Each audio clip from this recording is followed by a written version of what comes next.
Познайте къде съм. Адски щастлива съм. Днес е петата процедура, приятели. Не знам как да ви го покажа точно, защото съм сама и няма кой да ме помогне, но релефа на корема ми отстрани се завръща и долната част определено е доста по-мекичка самата мазнина, която топим. Пак да кажа, правим ускорен курс, 6 процедури M-Sculpt, който стяга мускулатурата, еквивалент на 20 000 коремни преси.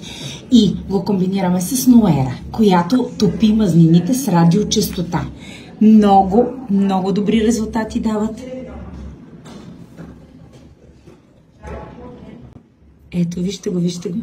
И само да ви кажа, че съм отслабнала 2 кг от последната седмица, от когато включих и режима, след като установихме, че имам проблем, защото съм пила едни малки сладки пробиотици.